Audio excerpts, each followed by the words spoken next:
Sweet.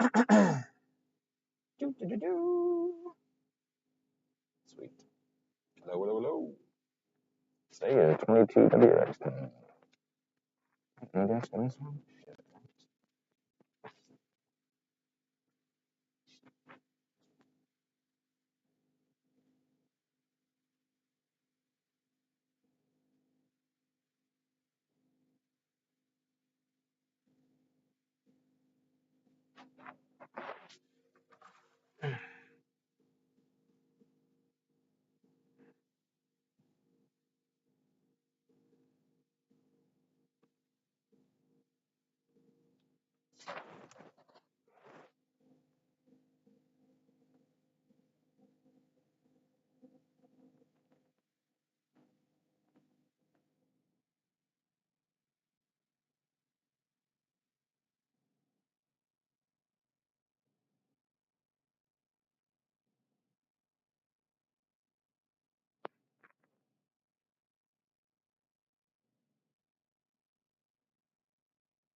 All right, this car is mostly stock. It's just got an exhaust on it and some suspension modifications.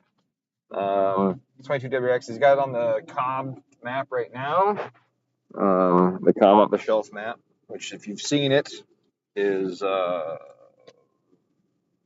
good unless they revised it.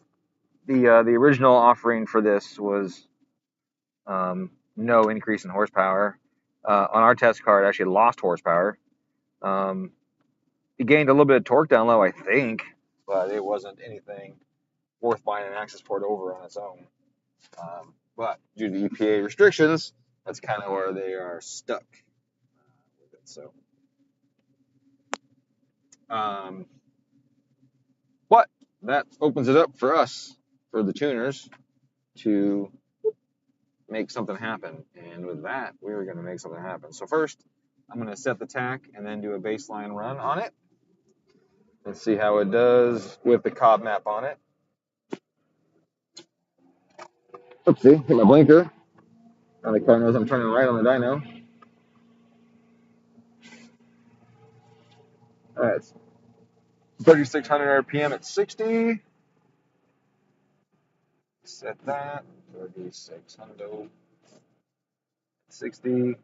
Yep, up on your screen? Yes, it does. Okay. Cool. And looking like I'm going to start the pulls probably pretty low, probably around 2 grand. So we'll say about 35 to 40 miles an hour. We'll say 40. You don't want to start them too low because then you have all kinds of issues, but you don't want to start too high. This is a car from last night. Did I say 40? Maybe that name's too small. We'll do 40. All right, okay. And then power and torque. Yep, that's way more than we're going to have on this thing, especially with the Cobb map on there. Not dogging on Cobb. They have their limitations due to the EPA and all that stuff. It's not an insult to them. There's only so much they're allowed to do. Okay. Let's see what happens.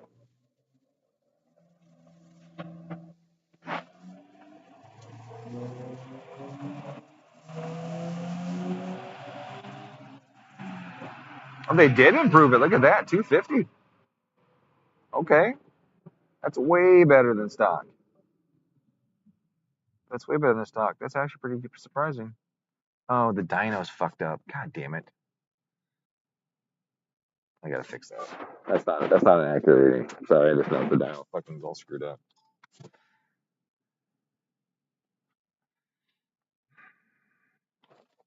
The hell?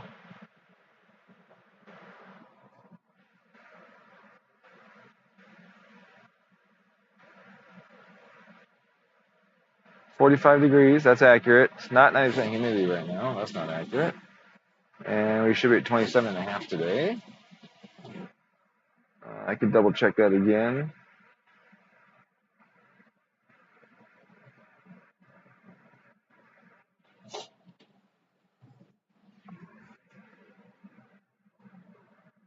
Okay. Try that again.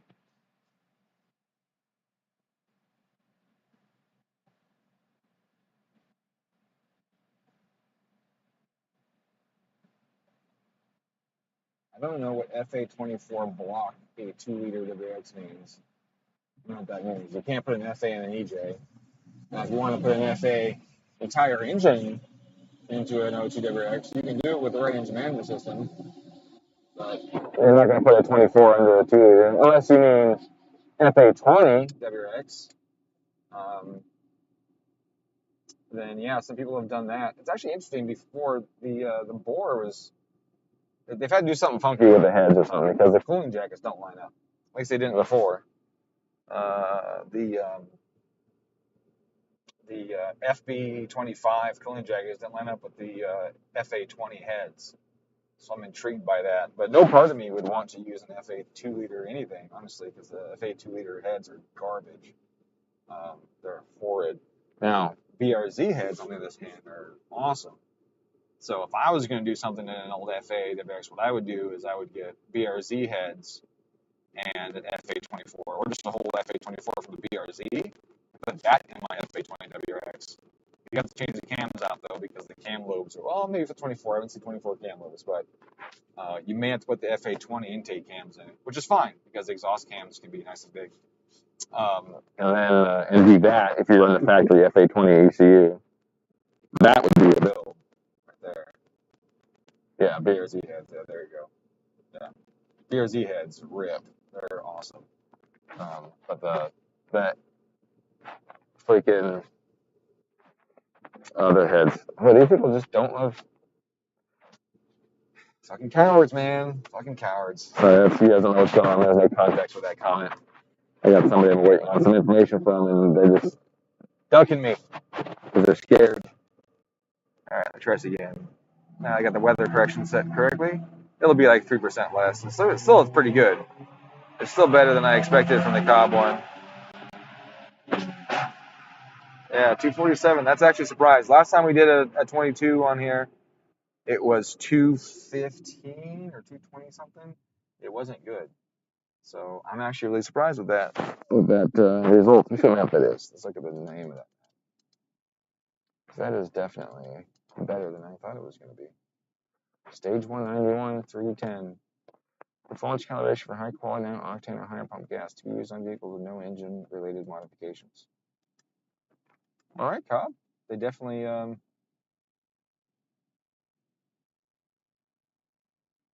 you see my screen. It's right there. It says 247 horsepower. So yeah, the Cobb map is they improved it. That's good. Version 310 is way better than the old version. The old version was really poor. So.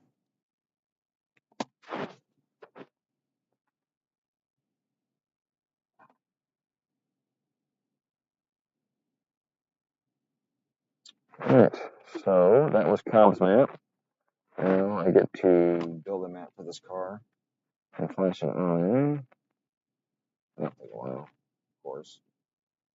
I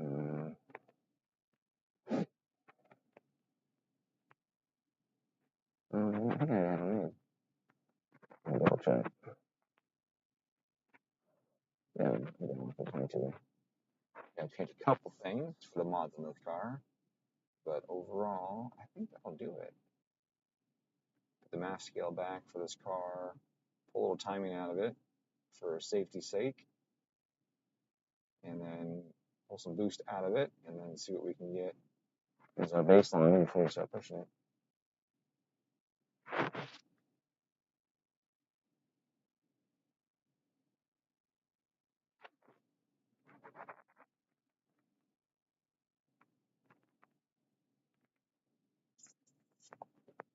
Oh, that's...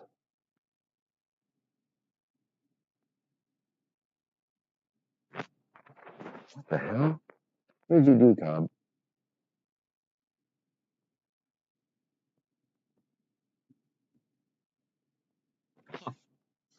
Okay.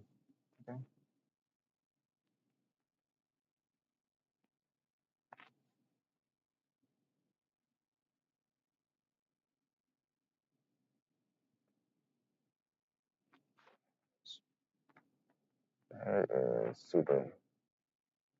Alright, gonna flash this now.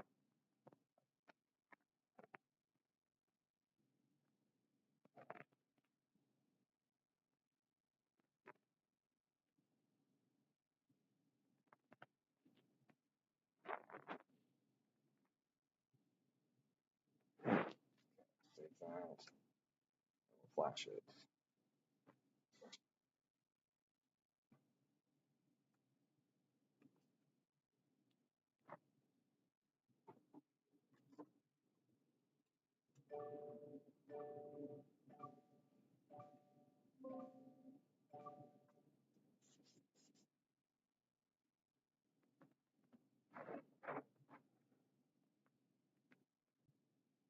Yeah, I don't show the Cobb screen anymore.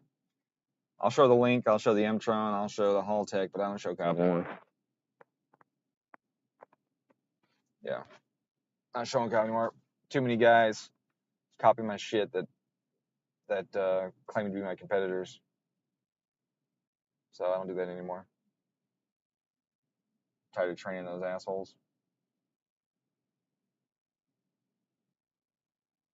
I'll train the people that on Cobb stuff that come to my server and join my server and pay the subscription and go through all that stuff. And at $100 a year, it's a deal. And I train guys on my server all the time on my Discord server. Teach them about all the stuff, whatever. Transitions, boost control, PID strats, you name it. And I spend hours and hours with the guys on my server with my students, teach them how to tune. I'll do that, but I'm not teaching those guys that can just watch my stuff online here for free and screenshot maps and all that kind of stuff. Seeing too much of it going around, not doing it. For the standalone stuff, I'll do that because it's I can still talk about all the concepts with you guys and explain to you why I'm doing what I'm doing, and you can still learn from that. But so few people run standalones, really, that it's not like I got to worry about the guy making stage maps, writing tunes based on what I taught him, and then selling people, in my area and that kind of stuff. So I don't have to show the Cobb stuff anymore. It's not worth it. It's a big pain in the ass. But this thing is almost in flashing. Let's see where we're at. No valid maps are found. Well, that didn't work.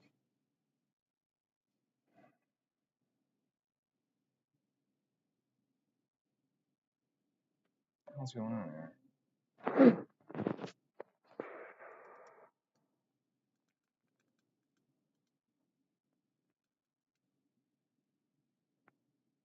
22 USD WRX. Yeah. That's what I got. What's on here? This is 22 WRX. Yep. Okay. Double check my export serial number. Maybe I put the wrong number in here. Don't think I did. About access port. It is 0605 263. 0605 263. That's the same access port and serial number. Okay.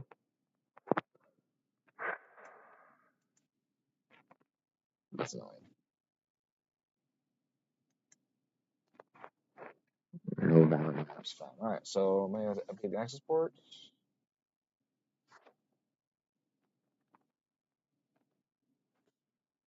Oh, my ears hurt.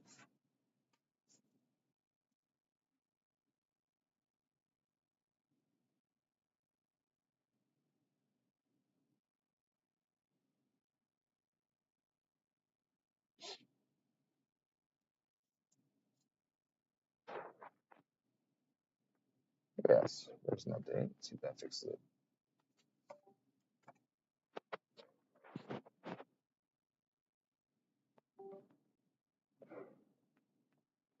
So for those of you that are here, how's your holidays been so far? How was Thanksgiving? I had a pretty good Thanksgiving. Look at me. I'm upset. I had a pretty good Thanksgiving. And Christmas is coming up. I'm going to see some family. It's going to be nice.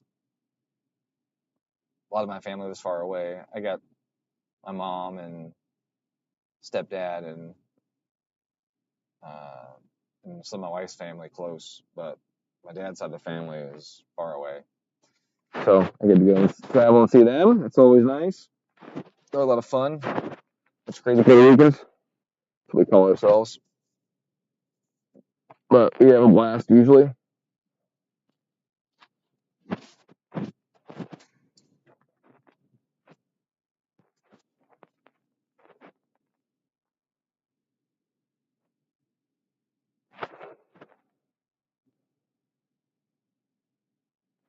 No one's talking, then I'll keep talking. The turbo kit in my Talon's been going pretty cool.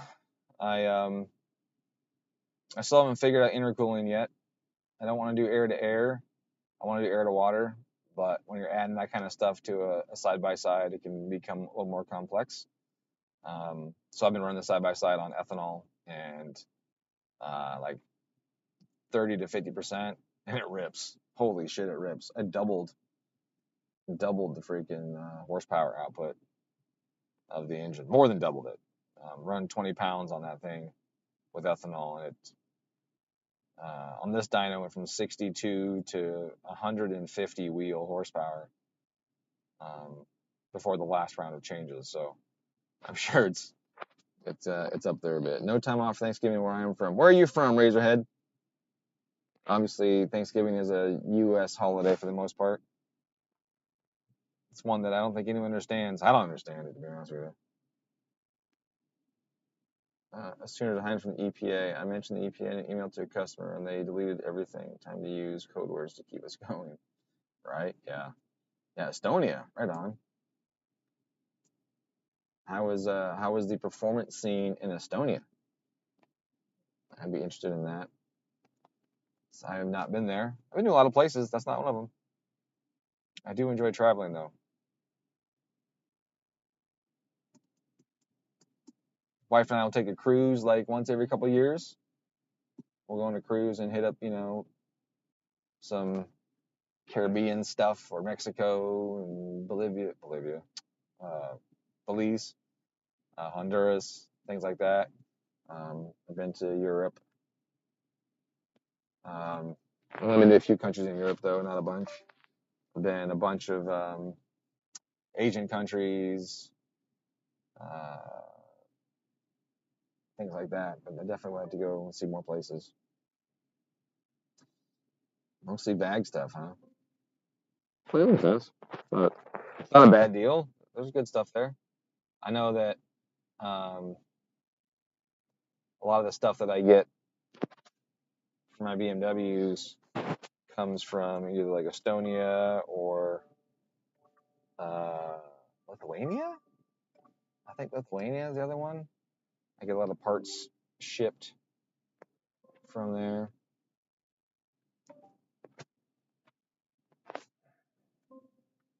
If it works this time.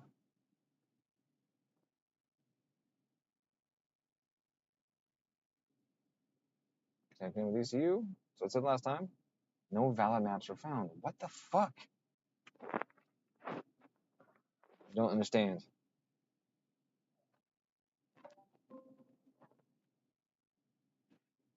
Okay, this absolute says USDM 2022 WRX. Oh, it says CVT. What the fuck? And manual's not even an option? What the hell's going on? Let's try this again. Oh, I fucked it up.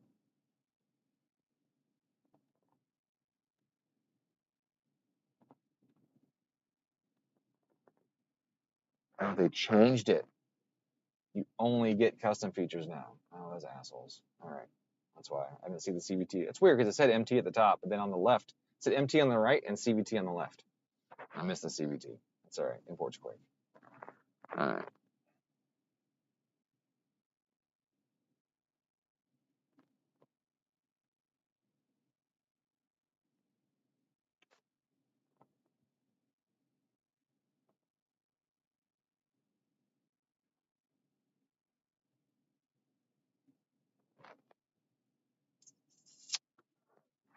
I'm going to do this. Yeah. Put it this way. We'll pull this over. And I'll import that. Do that. Do that. That. Okay. And I'm going to pull over my math cow.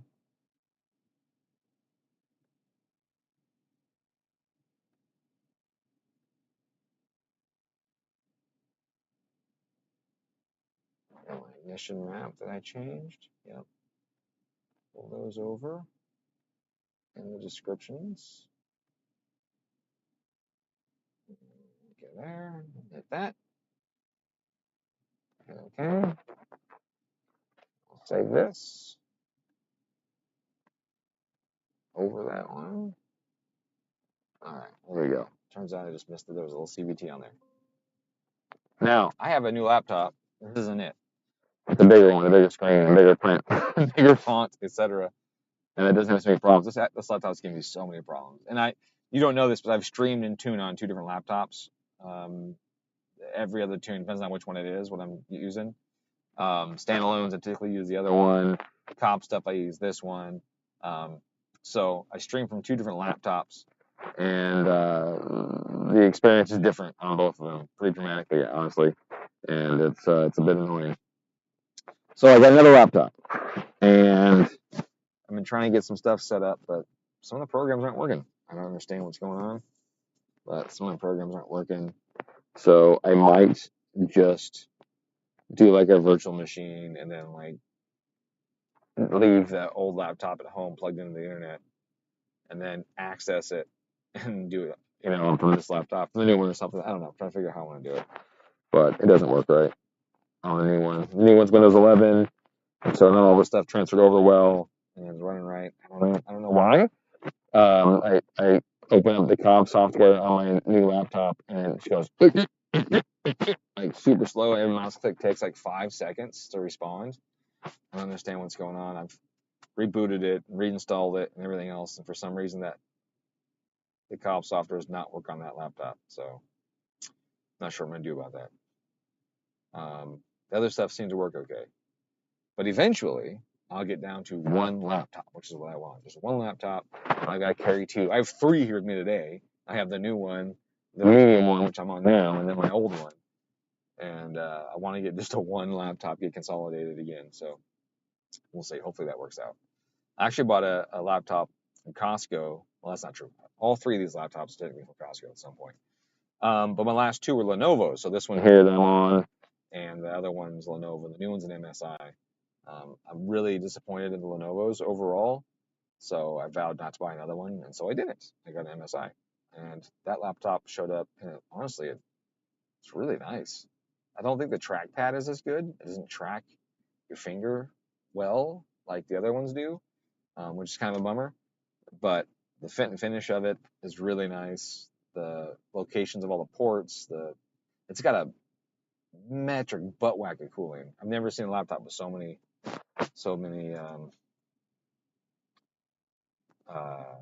cooling ducts and fins, which is really cool, with the exception of I'm around cars, and I'm in and out of cars, and where it's dirty, where there's been fabrication, there's grinding, there's stuff around here, and with all those ports and fans that can be sucking up all that stuff, that concerns me. I feel like I need to wrap it in foam or something, act like a filter, but I gotta be more careful of that.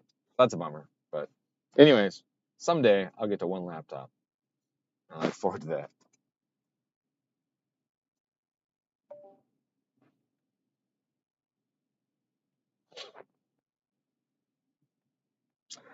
VW and Audi are real popular here, yes, of course. With Subaru, it's hard. Subarus are hard because people forget to boost leak test the map they set up. No tune will fix that. Even speed density. Everyone wants to tune them. What's the W tool called that starts with a T and ends with an Actrix? Self-tune. Yeah. The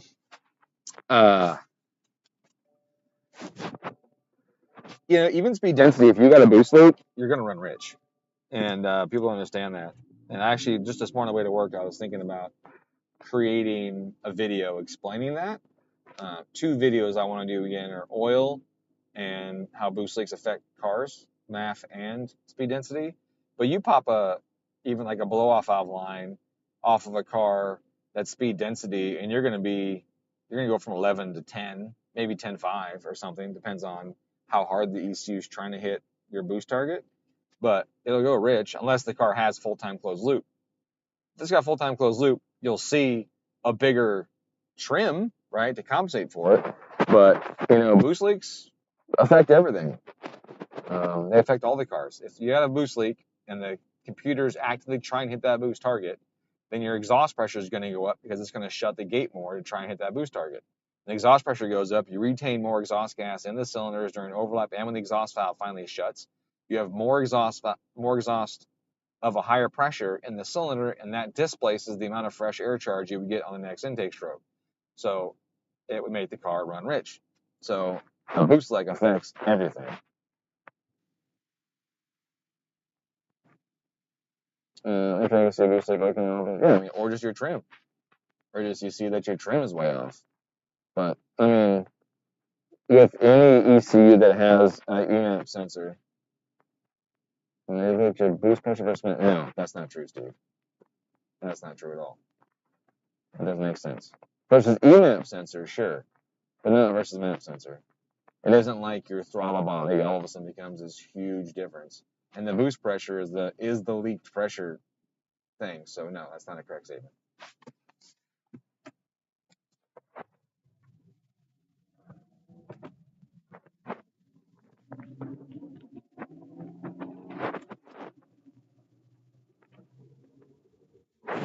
All right, let's see.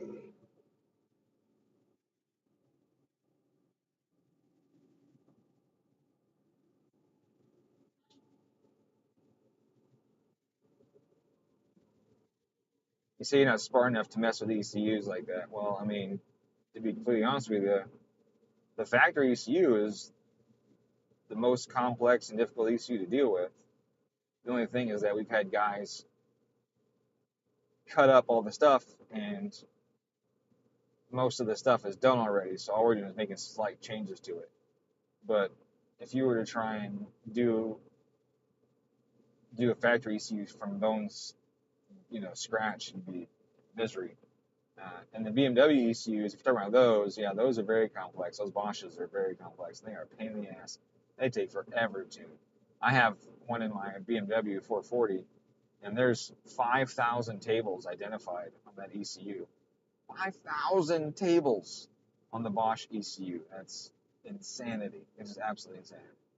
And yeah, 5,000 tables. It's crazy. And to go through that and try and find the ones that are affecting the parameter you want to adjust can take forever. Holy shit. There are times I've been fighting something on my BMW and I'm going through table after table to just pouring through stuff.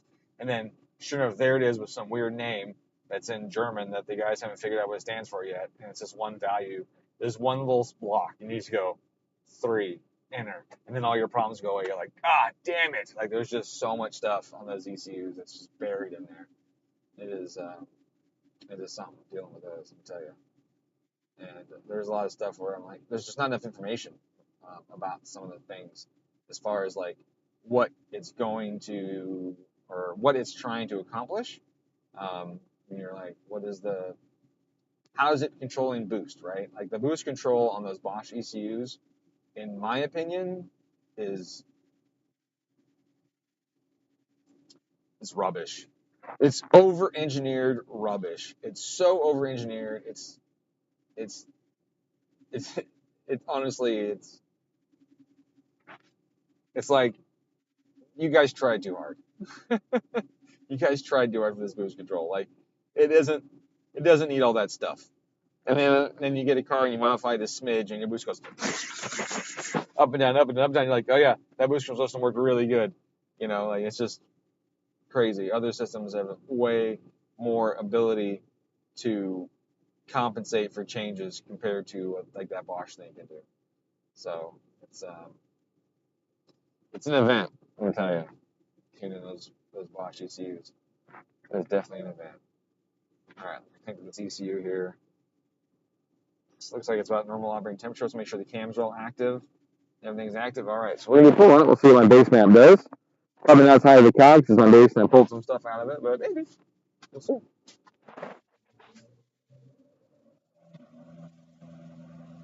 Yeah, timing's pretty low right there.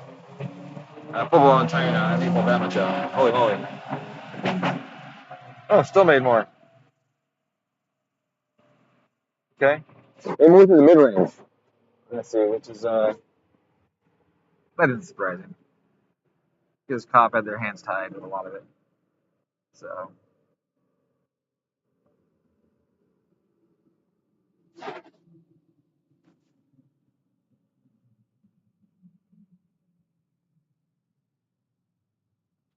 Okay.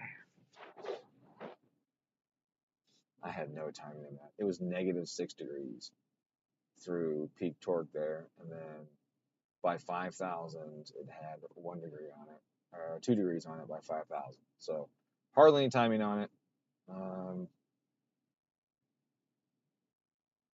No knock actions. Boost pressure was pretty much 17 pounds the whole time there. It just tickled 18 a couple times. Mass airflow says 255-ish, 257. Yeah, so right in there. So the mass airflow and the wheel horsepower, as you can see, are really close. That's good news. Wastegate position is pretty open. It's at 5 millimeters, so it's pretty open. I think 10 is considered open on these. So it's only a half, so that's basically about 50% duty cycle, as you would think in the old school terms of it. So really, like there's a lot of room to add more boost to it. Whether or not I should is a question for the tuning gods on here. And my air fuels were 10.5 to 10.7 through most of the poll, and 11 O's at around 3 grand. So that's what I'll share with you guys as to how that went. I think you should be able to determine some stuff on your own about that. Let's see what the graph looks like. Yeah, so you see we got some of that. So the mid-range there, and a little bit up top. So with all of that wastegate available, some of that is because this car has a factor downpipe on it. And so that factor downpipe increases back pressure, which makes it easier to hit higher boost targets. And that may seem contrary to what you're thinking. You're like, wait a second, what? But boost is a function of back pressure. As I increase back pressure, boost goes up for the same airflow. And it's not necessarily linear, but it is a relationship that is, it's a proportional, not proportional. It is a relationship of some proportion, whether it's linear or not, but it's a proportional, not inverse proportional. Whereas boost and flow with back pressure changes become inverse proportional. So you can lower the back pressure and increase your airflow at lower boost, if you know what I'm saying. So in this situation with that much wastegate available, I'm actually surprised how much wastegate is available. But on the stock downpipe, it means that there's still a little room to go on that. Unfortunately, they have nothing that's real time on these cars yet. So every change that I make has to be done and then flashed. Done and then flashed. So that's a lot of fun. All right, so I want to add. Gonna add 1 degree here. Okay, half a degree. Okay. Add that there. Add that there. Okay.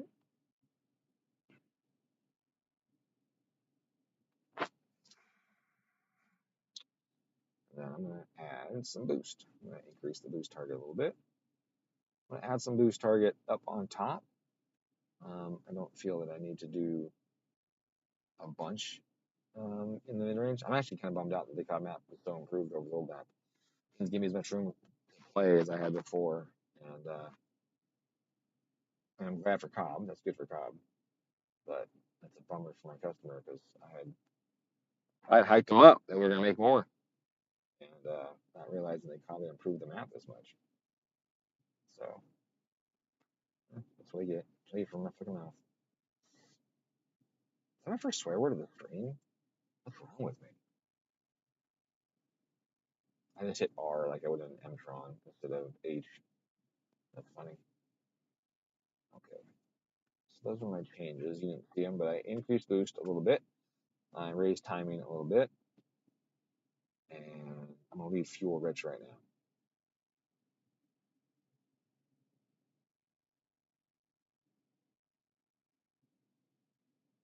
I wish this would stop.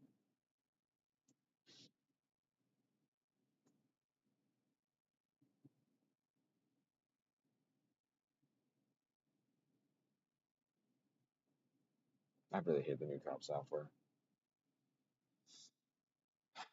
all this initializing tables bullshit. Like, you don't initialize shit. You're not even connected to the fucking car. Stop initializing stuff. Like, you're not even connected to the ECU. Why do you need to initialize tables? You have no real-time tuning features. There are no tables to fucking initialize. I mean, I guess there's the learning table that they made real time, and that was it. But still, that's 3 tiny little tables.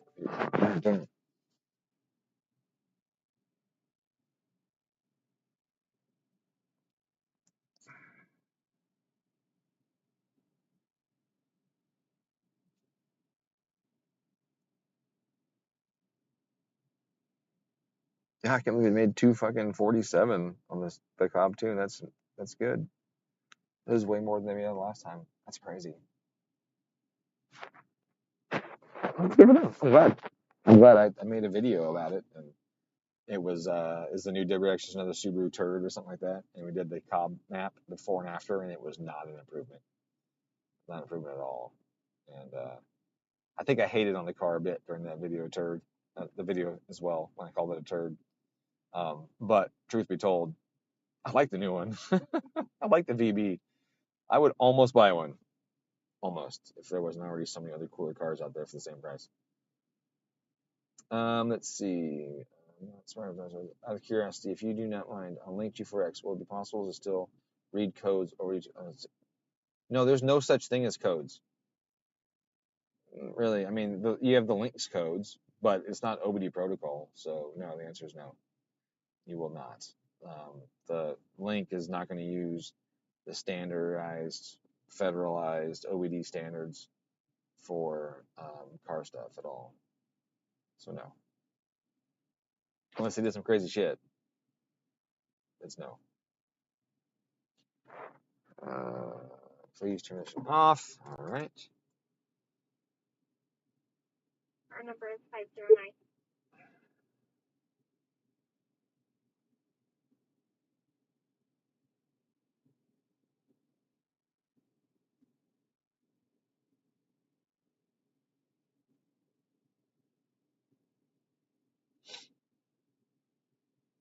That happens a lot. Customers' Bluetooth picks up on the car and I turn the key on and off. It's pretty funny. It happens a lot. I get a lot of times I'm in here doing a tune and all of a sudden someone's talking to me through speakers and I'm like, God, is that you?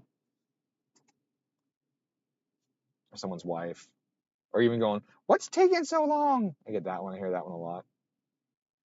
I'm like, hey, I'm working here. What do you want from me?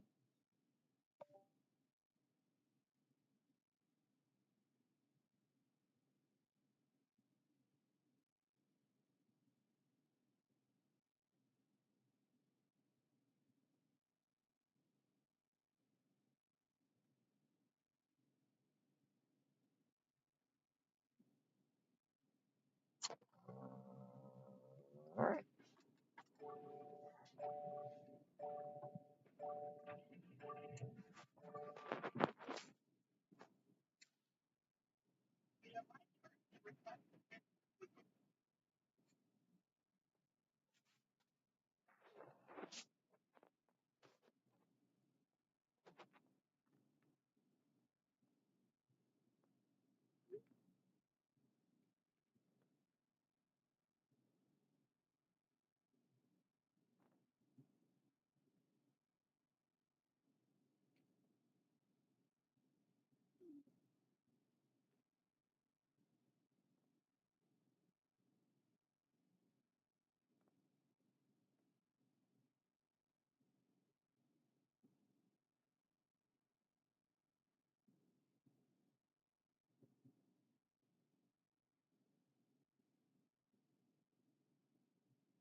God, he's ducking me like crazy. I gotta call this fucking asshole.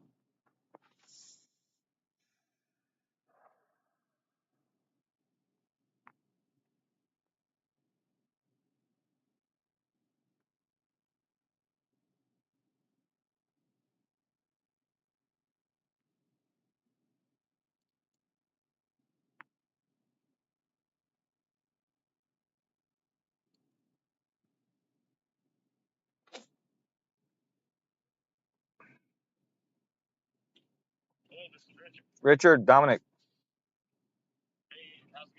It's good, dude. You never calling back.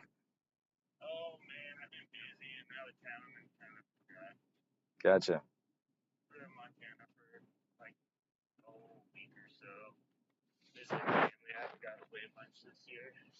You doing that trailer thing over there? Yeah, yeah, yeah. Well, when they raise interest rates, the money's not free anymore. Shit gets expensive.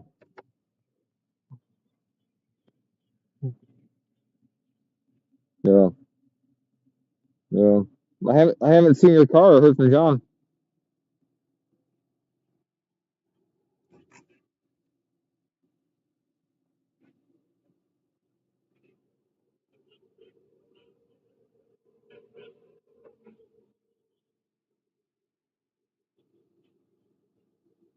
So he tuned it. Is it on the same fuel system?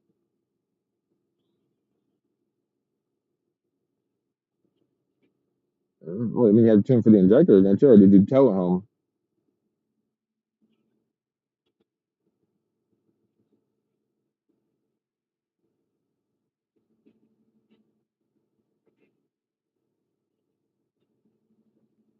Gotcha. Is it on the link or is it on Cobb?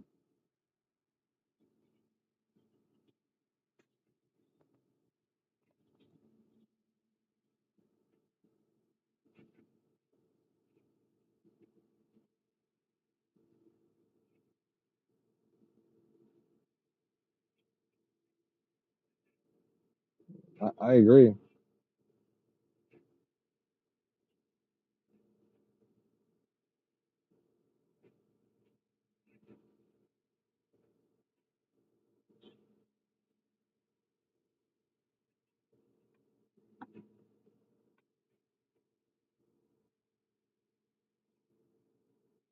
I mean, power is power.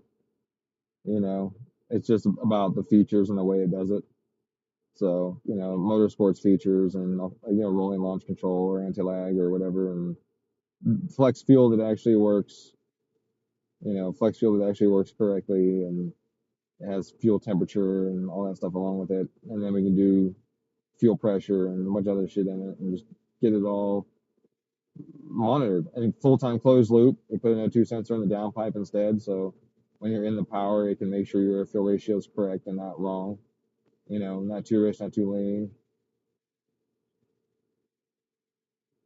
No, you all the plug and play. Yeah. Yep. With the plug and play version of it.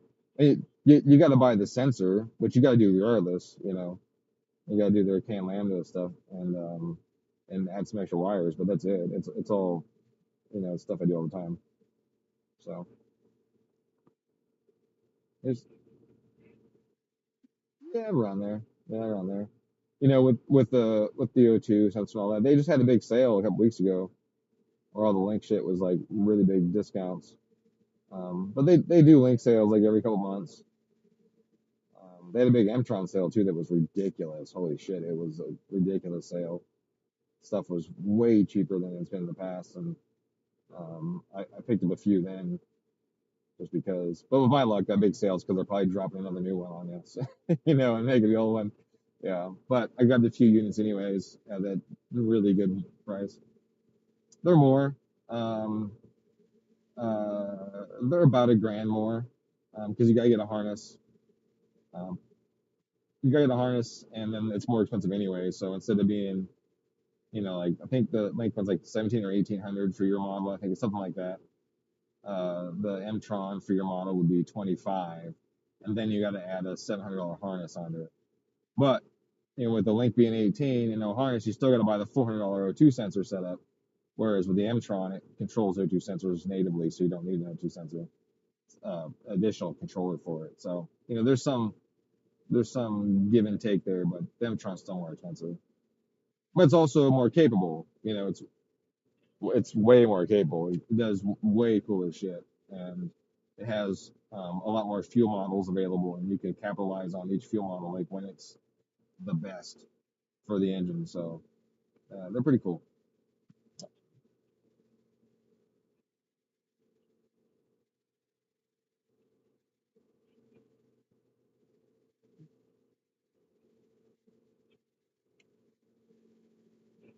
Yeah.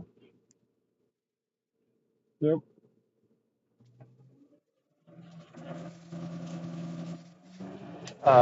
Yeah. Yep, around there. We hit a pole right now. There we go. See how that worked out. Ooh, that was much nicer. Look at that. All right. Yeah, I'm on the dyno right now. It's a 22 WRX manual. Yeah. Yeah, the 22's got the new 2.4 liter engine in it. Yeah, dude. Like right now it's making more than a stage 2 STI like yours would make. And this has got an exhaust on it, and that's it. Factory downpipe. But it already makes more than your car stage 2 would make on this dyno. I don't know yet. I don't know yet. We will find out someday. But I just added about 50 foot-pounds of torque to the damn thing through the entire mid-range. So this thing's making, I can't see it. It's off the dynamic graph right now. I gotta adjust it, but it's like 300 and something foot-pounds of torque to the wheels, all stock, other than just a catback exhaust. Oops, wrong button.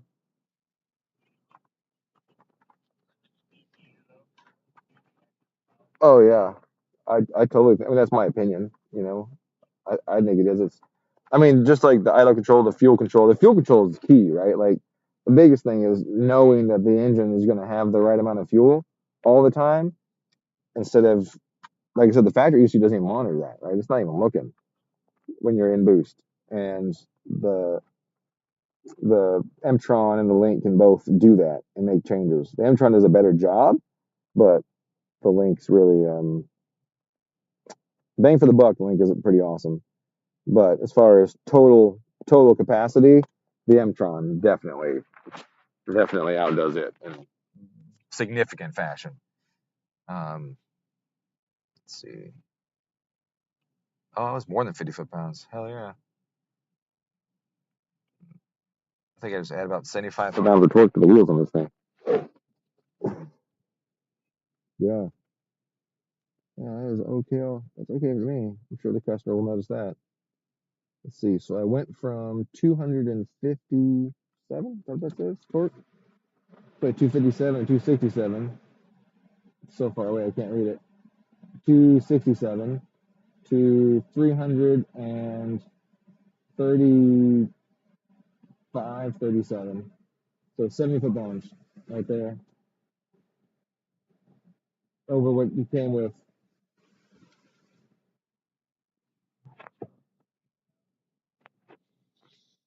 Uh, like 800.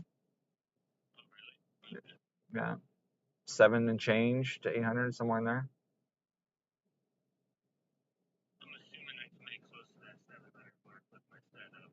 Yeah, I don't know what you have. I don't remember. What'd you do with the engine? What cams are in it?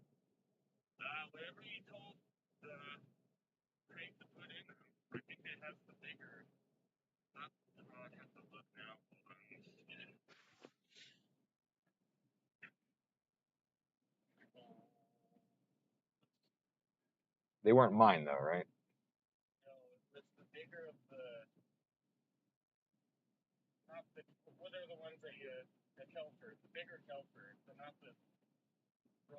So the C's or the B's?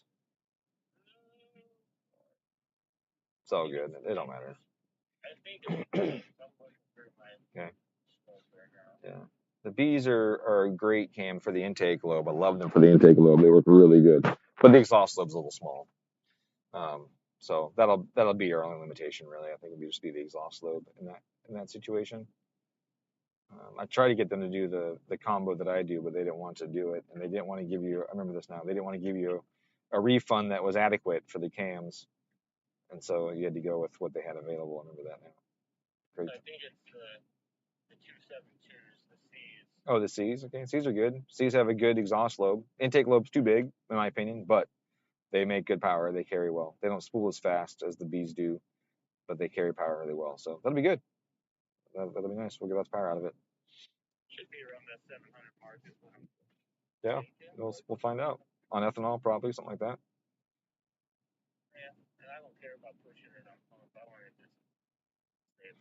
Yeah, no, and that's the cool thing about the M-Trons and the Lynx both is that we can make them really good on pump and then just go nutso on ethanol.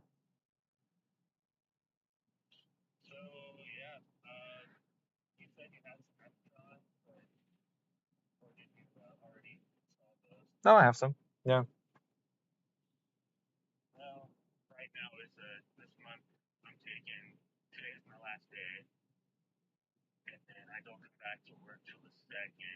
Wow, that's a big vacation. Yeah, you definitely can't spend money right now. Yeah.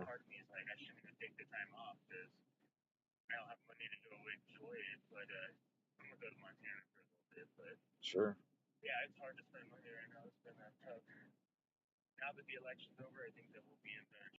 I think so too. I think so too.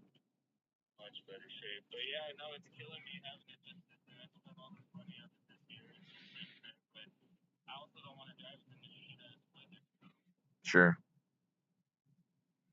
I do. Well, I'm always here. You know where I am.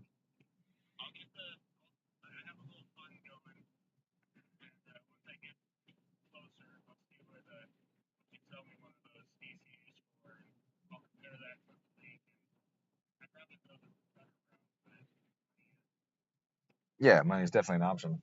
Or, yeah, I get it. An object.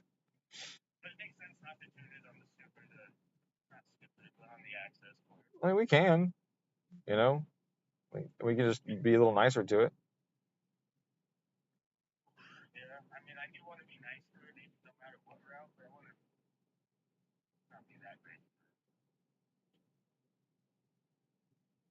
Well,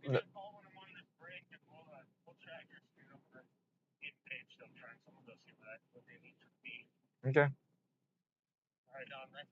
Yeah, man, you too. See you.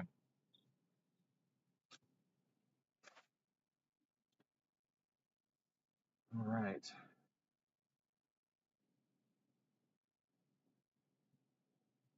Bad spelling. I didn't really notice. The font's this small. It's like teensy weensy on my screen. So if you misspelled something, I didn't see it. Anyway, so that worked out, huh? A little boost, a little timing. Who'd have thunk it, right?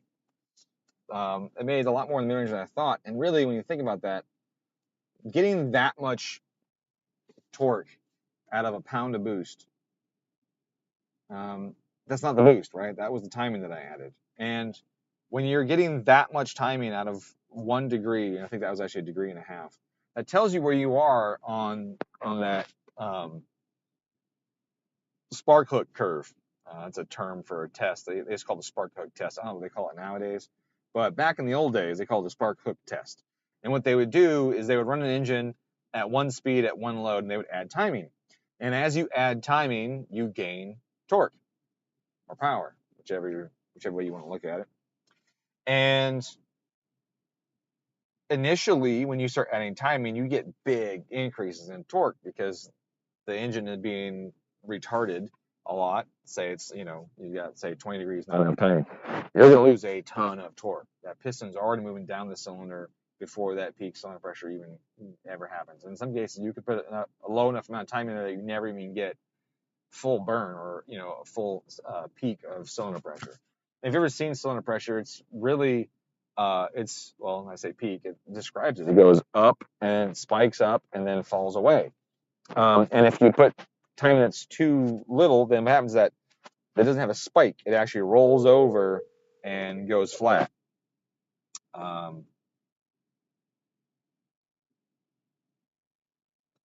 It just rolls over and just kind of flattens out, and you just don't get any power out of it. And as you add timing, that peak grows and narrows up. Okay, and so what happens is that narrowing and that growth happens really quick when you go from not enough timing to getting close to the right amount. It grows really fast. And then as you get closer to the right amount, like as you're really approaching that MBT, that growth slows down and it becomes smaller. So what you see is you see a curve. If you look at percent torque increase with timing, at the initial bit when you start adding timing, from your perspective, here's your axis, right? I got my torque output and I got the timing added. Then the torque jumps fast and then it fades away and it looks almost like like a bell curve or a parabola almost, right? And so it's just this big torque increases, and then with each degree, it's less and less and less and less until the torque starts dropping. And if you don't get knock, then the power will just drop, and that's it. But with a Subaru, we operate on this side of that curve. Most modern engines right now, because our fuel sucks and our compressions are high, operate on this side of the curve. So that 1 degree of timing gives us a pretty significant increase in power, but pushes us really close to the knock threshold. So when you get big gains like that, 70 foot-pounds of torque with a pound of boost and a degree and a half of timing, that tells you that we're on that really steep part of that spark plug test. And in some cases, that means that there's a lot of room. There's a lot of room to go at it, you know.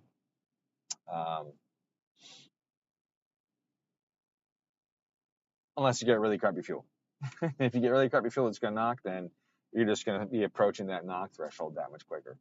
But this pull was very conservative still on timing. We had instead of -6, it was -3 through peak torque.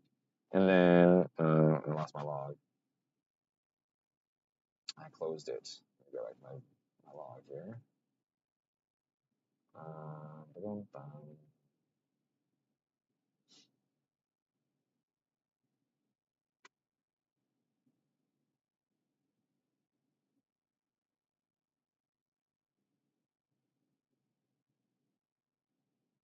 Alright, so there we go. So in cruise, 35 degrees in cruise. Then we give it throttle, we get in the boost, and what's that? Absolute pressure is atmosphere. Here we go. -3.5, -4. So we got -4 degrees at 16 psi at 2,500. So not all the timing in there, right? And then as the RPMs increase, we don't get to 0 until 4,000. So I'm at 4,000 RPM at 0 degrees of timing, and just got to at 0. And that is at that was 19 pounds. And then by 5, we're at 4, 3.5, and then in the mid 5s we get to 4, and then by 6 we're at 7. So it's not a ton of timing on these things. Now these things take a lot less than the EJ, for example. If I put EJ time in this thing, we would just blow the heads off it, or the ECU would just eject itself and run off. But regardless, we're not pushing it very hard. The boost is high, but again, remember I said before about airflow, right? The boost is a function of back pressure. So our airflow is going to be related to the back pressure. And so what you see is now we're at 263. Now, you recall earlier we were at 256-ish, I think I said, right? So we only picked up 7 grams per second of air with a pound and a half of boost increase. 7 grams, that's it, right? So the airflow did not go up very much. It did not go very much. The peak airflow did not go very much. But neither did the horsepower on the graph, right? Like the horsepower didn't go up a ton. But still, 7 grams is all we picked up on there. And power, peak power went up a lot. But from here to here, where there was a 7 gram increase, we picked up 17-ish, right? So we picked up 17 on the top end with only 6 grams more air. So you know that the rest of that's from the timing. Right here, 271 to, this one here, 250. So 21 there. Again, no, that one was probably only about 6 grams there. Right here, though, we had more grams per air for sure in this region. And we can compare that. Let me take a look. So here you got 279 torque to 320 torque, and that is at 3,800. So 3,800, let's go back there and check. How much boost do we have there? 3,800. That is 206 on this log. Let's look at the last one. At the lower boost. Where's my interest speed? There we go.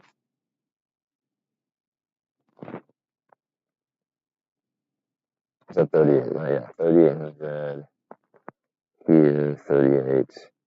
Up 200. Oh, so still only 6. So in that range, I also only picked up 6 grams per second, which is only 6 horsepower. But we added way more than that. And so that was just in the timing. I mean, that was a lot more. Look at that. 234 horsepower, 201 horsepower. So picked up 33-ish horsepower right there. And over those last 2 runs, 280 to 320, that's a little high, 320-ish, yeah. It's about 50 foot-pounds over the last run. So 6 grams, 50 foot-pounds, that's all the timing. I mean, just a little bit of that as airflow and the rest of the timing. So that's how conservative it was in that range, just to give you an idea.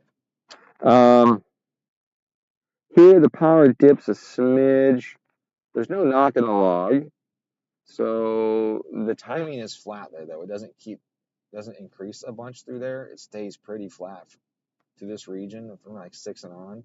So maybe it needs a little more timing through here. That might help it increase a little bit. I can double check the wastegate position.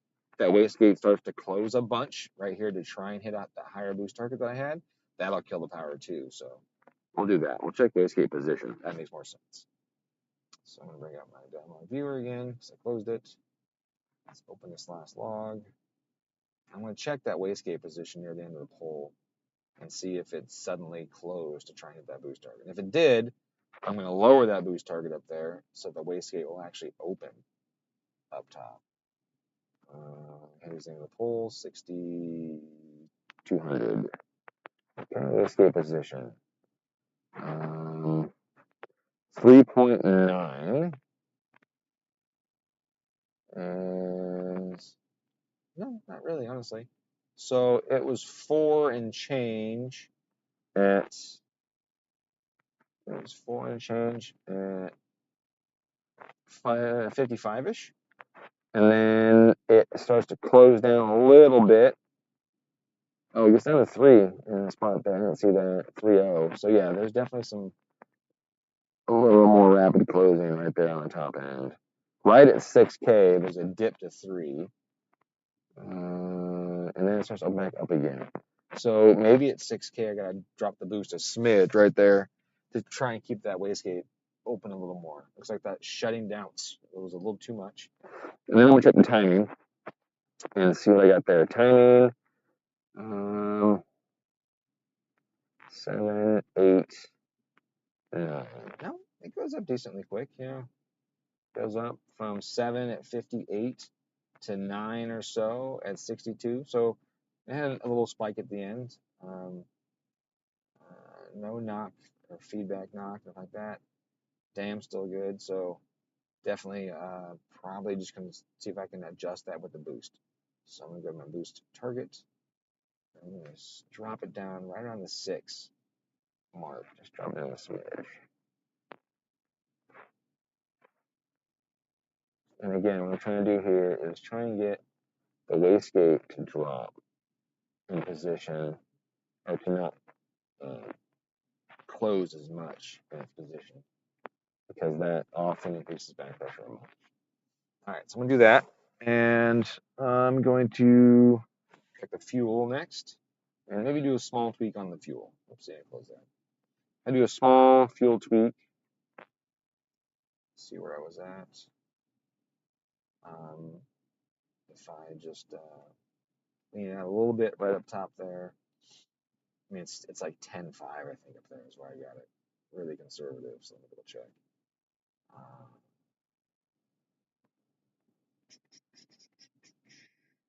Yeah, so now we're at, 10.5. 10.5. So I'll pull a smidge out and see if we can just wake up that top end a little bit. I'm not going to change anything else. So all I'm adjusting is a little bit of boost on the top end, actually lowering the target up top. And then I'm going to remove a teeny bit of fuel at the top as well. And there are so many fuel tables on here. I can tell you on this fucking ECU, so many fuel tables. closed loop final. Ooh, ooh. Tickle my ear there.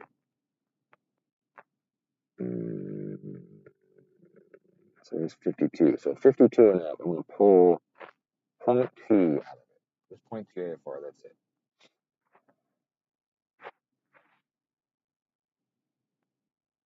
Why does this new software so slow? Like, why does it take so long to read a table and display it? It's like click, blank screen, populate. Click, blank screen, populate. Like, it just takes so long. Okay. 0.2 off right there. Did it do 0.2 or 0.1? Okay. 1, 2. Okay, there we go. It wasn't responding. Of course it wasn't, right? Alright. Okay, so 0.2 AFR up there. Check my other fuel tables. That one's fine.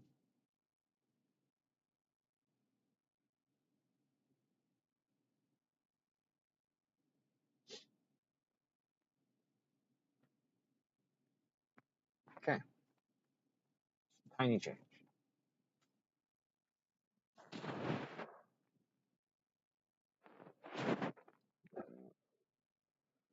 Control. Initializing tables. Why do you initialize tables? Quick question. Yeah. Taking the shirt, by the way. Thank you. On a GR-WRX, that one with the Tomioka turbo there, do you want a 3-port on it? Oh, yeah, you have to. Yeah. Even though it's diaphragm external? Correct. Yeah. Yeah, so the actuator sizes are wrong for the factory actuator. They're just bigger and fatter. So there's a lot more volume to fill. And so you need the air to get in quick enough. And then you got to go bleed enough air off it. So what happens is your pill size grows to try and fill it fast enough. But then it gets too big, you can't vent it out quick enough. Got it. Okay, that's fine. Yep. I was just curious. Yeah. You didn't have one listed on this thing, and I realized I didn't mark it. So. Okay. How's that doing? I added about 100 foot-pounds of torque to it and 30-something horsepower right now. But it was actually surprising when it showed up with. It had more than I thought it would when it showed up. I had a thought the other day. Yeah? It'd be really cool to put one of these in like a 2.5 RS with like, as gay as it is, like even a cable shift like 6+1 or something like that. I mean, I have a fucking 6-speed. Yeah, that's true. Oh, yeah, you do. Yeah. Like, that would make such a good daily. Oh, yeah, these things rip. And they get good gas mileage. They get good gas mileage. So far, they've been super reliable. But that's why I bought that BRZ 2-liter. Because those things kick gas, you know. And with boost, they rip. Super sick. But these do too. I mean, obviously, it's making more than a Stage 2 SCI makes on this dyno. Well, I need to talk Chase. Intake manifolds are like $170 on eBay, like a stripped one. I want to get one off an Ascent or something and see if it bolts to like an FA. Because these manifolds are sick. Yeah, I think the bolt pattern's off. Huh? I think the bolt pattern's wrong. Looks close. Is it? But they could change it by millimeters, exactly just to fuck you. fit, so. Just like the TGVs and the other manifolds. Architecturally, it's a 3-bolt pattern like it's supposed to be, but I don't know if that works. Right. It'd be really cool. I mean, I don't like that these have a lack of plenum volume. It just has none. Right. Which I don't like, but this engine doesn't need it. But it's got big runners. So maybe it doesn't need as much, because it is really big runners. I don't know. They're fucking big old. I don't know. I want to know why this engine has a 6,200 rev limit and why the BRZ version has a 7,500 rev limit. They're both 24s, and the BRZ revs is 7,500, and this one's 62. So what part of the engine is different? I mean, it's climbing. I mean, yeah, it's not falling off. No. So is it just valve springs are too weak? The rockers are not there? I mean, like, you wouldn't think the rockers would be different. You know, or the followers, I should say, not rockers, the followers. Could just be a spring tension thing. Yeah, maybe the valve springs, or they didn't want to overspeed the turbo, or I don't know what it is. But I want to know what is the actual rev limit of this engine in the turbo ones. right? I mean, we have one that we bought to do R&D on, and then we've never done a single bit of R&D on it, besides the one video with the Cobb map on it. That was it. Well, so it's just like But R&D involves breaking it's like things. when you move into your house, you don't Yeah. do any more work on it, right? You got to do all the work. Like if you're gonna renovate a house, you got to do all of it before you move in. What are you talking about? Oh no, I have the same thing. Are you throwing stones at me here? No, I feel like you're I'm throwing stones. saying that if anyone should know, it's me and you. Yeah. My tiny house wasn't finished. I'm currently building drawers right now for my house. Yeah. But it's, you know, it I does still take have months 3 before windows that aren't cased. projects. I still have 3 windows that aren't cased. Like, Yeah. it's part of it, right? Yep. But it's like once you use it as a daily, it stops becoming a project. Yeah. Is this all stock? He's got an exhaust on it, I think. That's it. Just cat back? Yeah. That's why it's not 300. Yeah, that's what. Yeah. Because the other cars were 300, but they had intakes and downpipes and charge pipes. Jason's hasn't thrown a single check engine light. Really? So that ETS Yep. thing works? Working. Or they just don't look for it as hard. I think that'd be Or maybe weird. there's something in the Cobb that, Yeah, maybe. Yeah, I don't it's know. not looking for I it as doubt they did that, but yeah. I'm not saying they did. Right.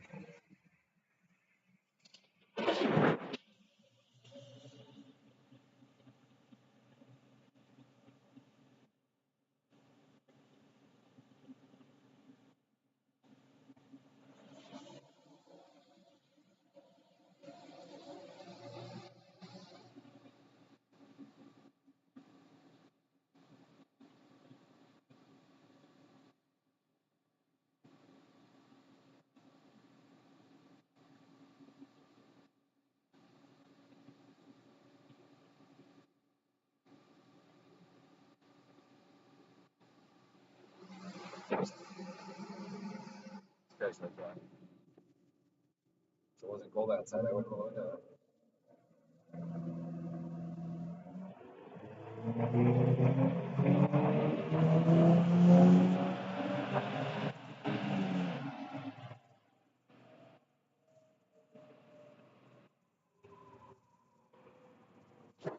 My graph is too busy. I can't see it on that screen. It looks like it went down. Everything went down, actually. That's probably just temperature there. Everything dropped like that. That's probably just temperature. Because there's nothing I did that affected the entire power curve. But did I get any more carry up top there? Not really. Not really any more carry up top there. I'd like it to have carried a little better. But it's about the same. Check the log.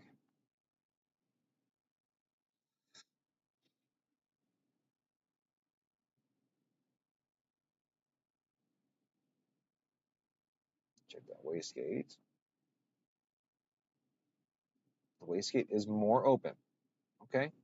On the top end, the wastegate is significantly more open, almost half a millimeter to a full millimeter based on where we're checking it.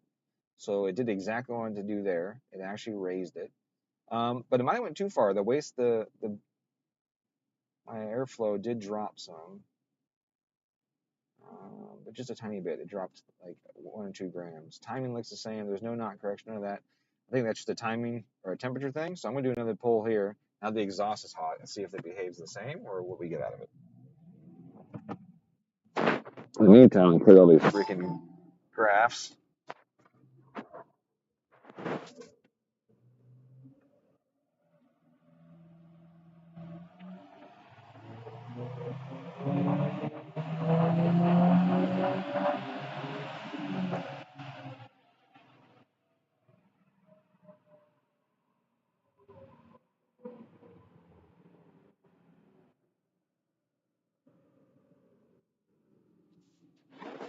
Looks about the same.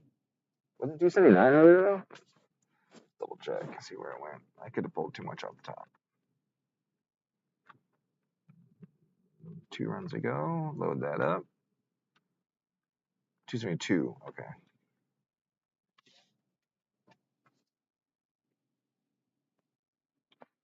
Okay, 272. So It's about the same up here. Not really an improvement. It's about the same. So that's interesting. So we've got this apparent limit showing up here. Is it an airflow through a component limit or what? We're looking at the fact that on less boost, it made the same power with the same timing, tiny bit less fuel. So could I throw a little more boost back in it and it comes up? Maybe. Let's double check our cam time right there. Make sure nothing's going wonky right there. It's like it was pretty good before, but we'll just double check. Do my due diligence.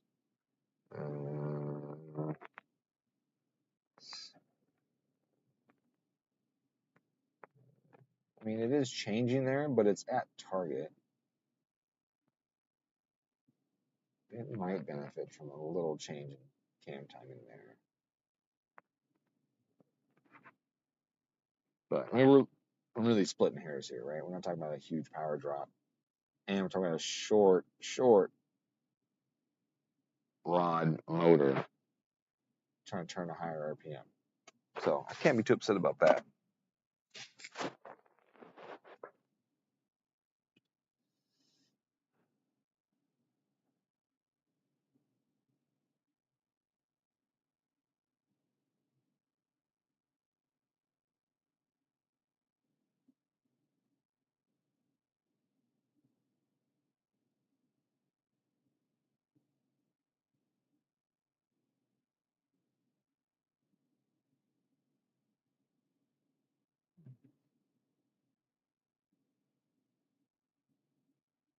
No comparison.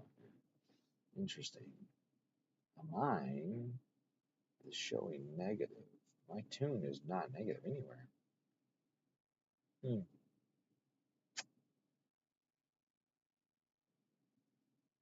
I type in load.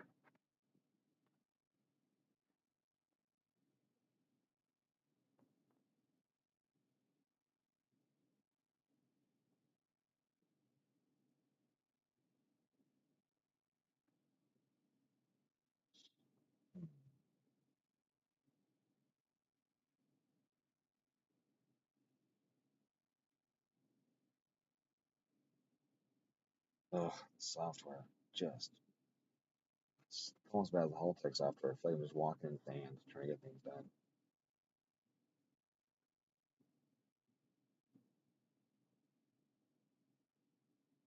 Click and wait. Click and wait. Click and wait. Just wait and wait and wait and wait.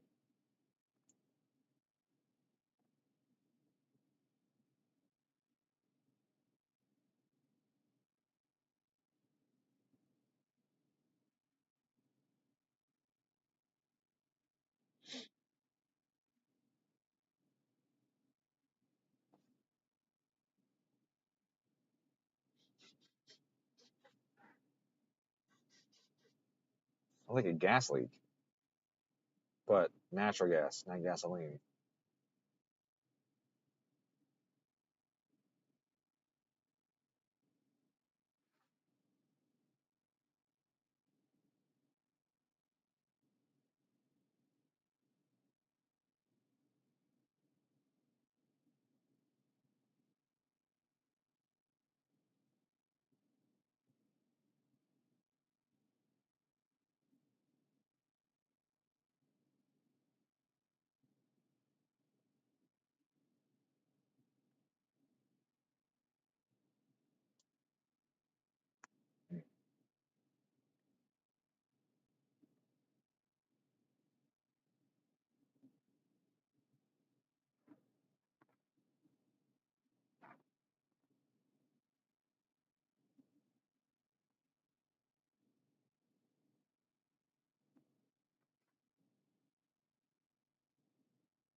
do this.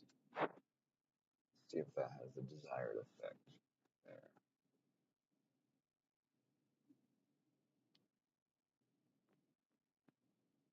I'm gonna alter my cam timing just 5 degrees up top. See if that makes a difference. Sometimes it makes a big difference. Doesn't make nothing. So it depends on where the car is. Because at some point you just get to where you're transitioning from either blow down, either exhaust blow down or expansion coupling. Like you're back and forth between the two of those. You just can't, you know. There's no. Come on. Oh my lord, the software's killing me.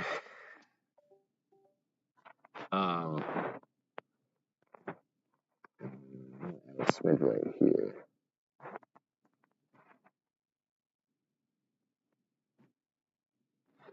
Yeah, you just transition between exhaust blowdown and expansion coupling with your exhaust cams. So you either get the benefit of slightly less back pressure from exhaust blowdown, or you get the benefit of more expansion coupling, which means you get more power out of it. But then you lose power because you have more exhaust pressure. So like you gain power from less exhaust pressure, or you gain power from more coupling, but you lose power from the higher gas pressure and you lose power from the less coupling based on which way you go with. So it's a wash. It's often a wash on a turbocharged engine. On an NA engine is different. On an NA engine you don't have that high exhaust back pressure like you do on a turbocharged engine to deal with, and so your exhaust cam time makes a much larger difference. Now again, those are when we're near the limits, when your exhaust pressure is higher than your boost pressure. That's where that swap back and forth between blowdown and coupling comes in. But when your exhaust pressure is lower than the boost pressure, then you benefit because your exhaust pressure is lower. And so getting a little more expansion coupling works out. And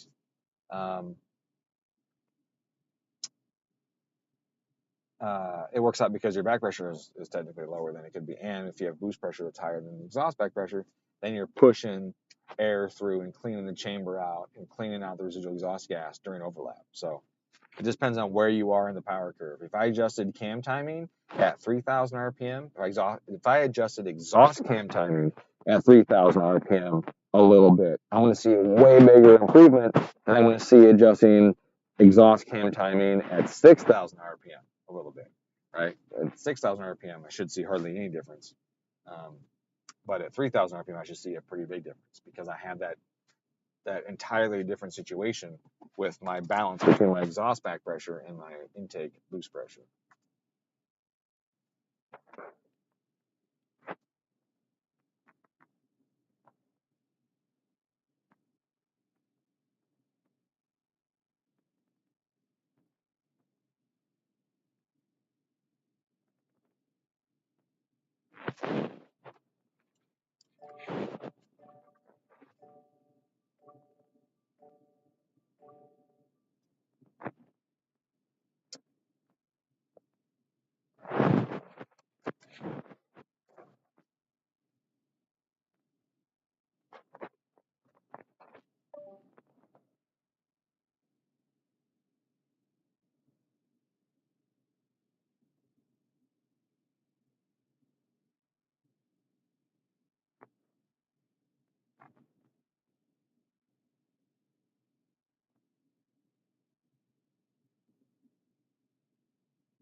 You're back.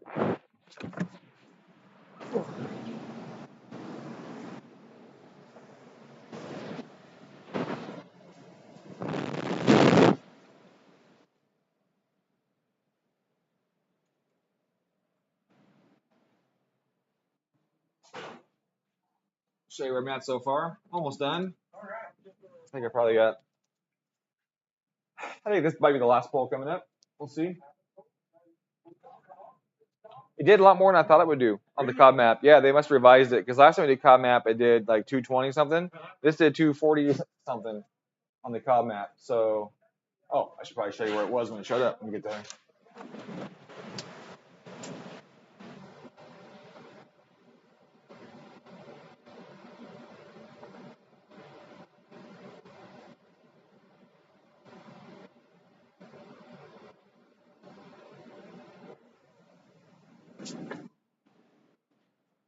So that's how it showed up, and that's where we're at right now. Wow, quite a difference. Yeah, like almost 80 foot-pounds of torque. Wow. So what's the horsepower I'm reading? 247 to 4, now it's 272. So what's that up? So the scale on the left is not 300 or? This is torque. Oh, this is torque. Oh, Yeah, that's wow. torque. Yeah, Okay. so like 335 foot-pounds of torque. Wow. Yeah. Great. From 267. Yeah. Wow. That's good. Yeah. Good. And smoother. Oh, See, yeah, it's see how much better. smoother it is. Yeah, it's goes up and down a lot through here, especially Yeah. through here. Yeah. We're very smooth through Yeah. most of it. Great. So I think I said like one or two more pulls probably on it. That's about it. Okay.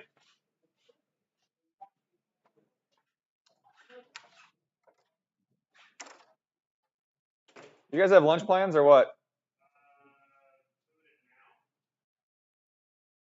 Carson's got to go to an appointment and he'll eat chicken nuggets. So what do you want, Dom? What are you good today? Did he eat the chicken teriyaki yesterday? He did.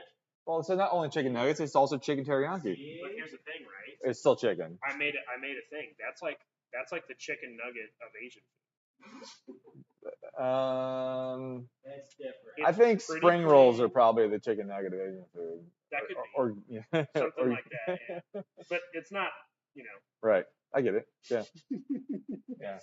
Yeah, it's something. That's an improvement. Did you enjoy it? That's what matters. Good. I'm glad. Good. I'll slowly sneak in more foods that you'll try. Next thing you'll be eating like full Indian food with me. Yep.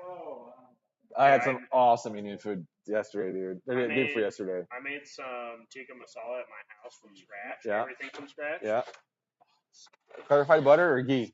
I used. So you guys getting I something? used regular butter. Uh-huh. Because I don't do that. But You guys are getting something? no, I mean it was so good. It was like I bet. it was all nice and fried it in the pan with cashews and sliced it all up. What'd you fry, man?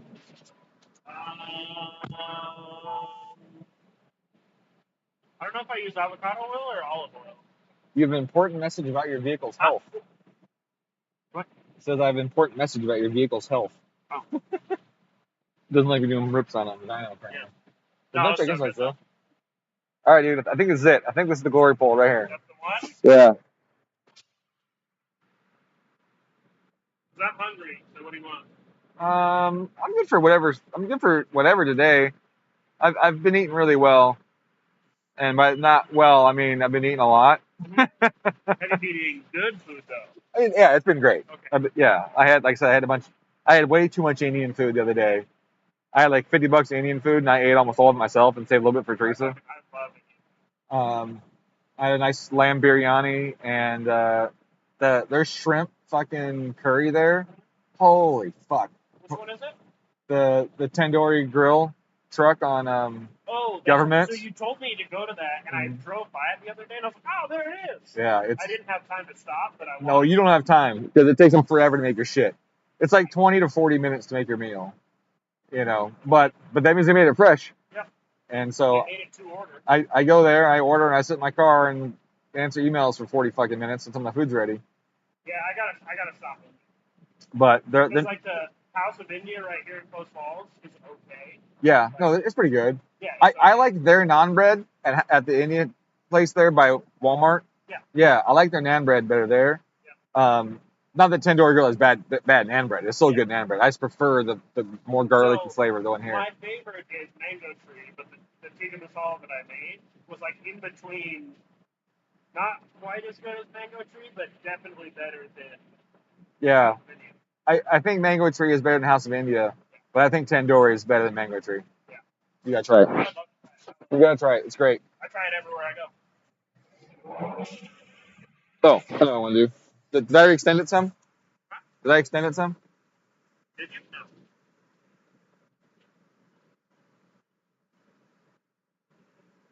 No. All right, glory pole, baby. Glory days. There we go. Make all the powers. It's cold. It's cold as shit out here, and you're in a t-shirt, so yeah.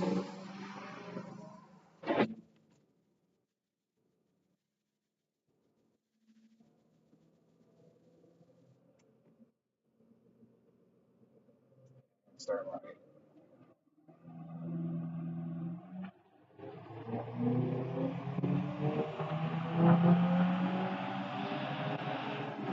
Woo! Glory pulled the fuck out of it. How did we do? Woo! I like how smooth it is. Holy cheese balls. Oh, I lost connection. Oh, that's weather stations. Yeah. This helps. Glory days.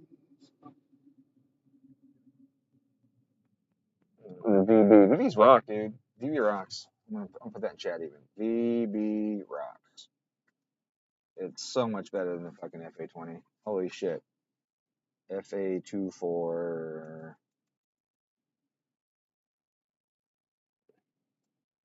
Yeah. It kicks butt. It's a good time. Look at that. Look how smooth it is. I'll take that every day.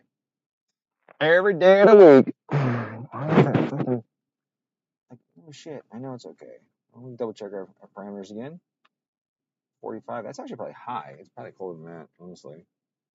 75, yeah. Or 2,200 and something feet. It is that humidity outside. And there we go. So that's correct. Oh, look at that. It didn't fall as much. It actually carried a little better. Still a little blip right there, but that cam timing change actually made a little bit of difference up there. A little more than I thought.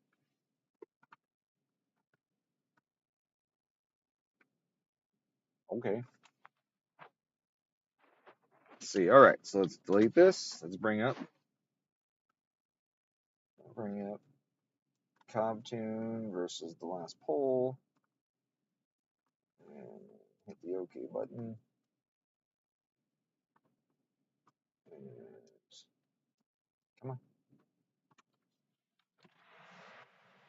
That's solid. Yeah. Look how smooth it is. Super solid. It doesn't have the 20. Yeah, the FA20 dip in the middle. Yeah, I mean it dipped from the factory. You can see it. Even the Cobb tune on it. Not nearly as pronounced though. No. Well, that's what the Cobb tune too. I'm sure Oh, factory really? was worse. Yeah, the Cobb tune did pretty good. This time they revised it for sure.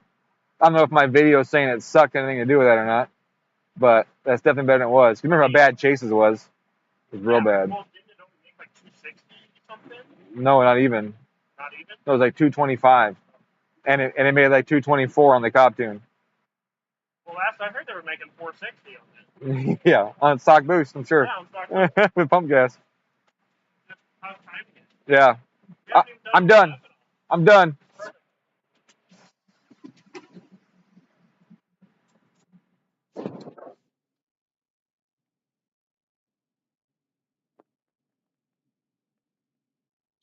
I'm done. Put a fork in me. Oh, it's fast food time. Put a fork in me. Get some lunch. Okay, I clicked the wrong fucking button. Oh, Cobb's off the HE.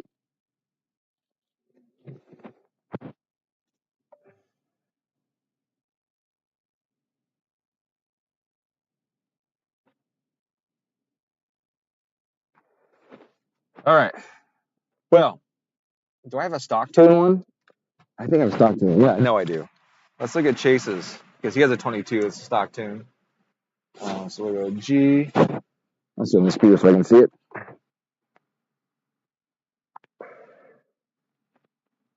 Delete that. And we'll go like this. And WRX. I think that's his. Was 213. That's what it was. There you go. That's stock. That's Cobb. And that's tuned today.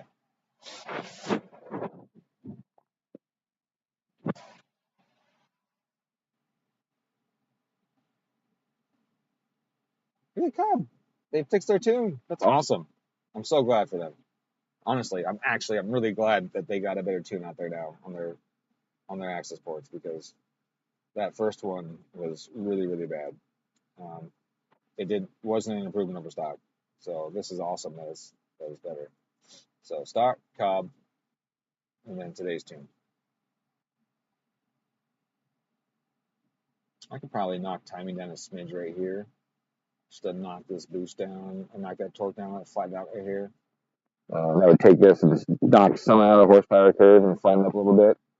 But we'll see what the customer wants. If he wants me to knock the torque down, then I will. If he doesn't, then I won't. But personally, I probably would on my own car. This is not a big spike. Right? At least it's not a spike. At least that's smooth. It's not like a DJ 257 spike. But that should be a good time. All right, y'all. I'm going to have lunch. Now that I've got everybody hungry, and by everybody I mean all one person that's watching this stream. But appreciate you stopping by. Thank you very much. If you have any questions about stuff, I'll happily talk more about concepts and all of that. And I hope you guys have a great holiday season. I've got a big power car coming up tomorrow on Link. I think tomorrow on Link is a pretty high power car. Going to be around the 500 wheel-ish car. It's an 07 STI, 2.3 my cams, I think, and a G30. It's either the 660 or the 770 on that car. I forget. It's a beautiful car. Going to actually finally do the power tune on it, because right now it's on just the break-in. So do the power tune on it, and that'll be fun. And then you can see the screen with all the Link stuff. So stop by for that.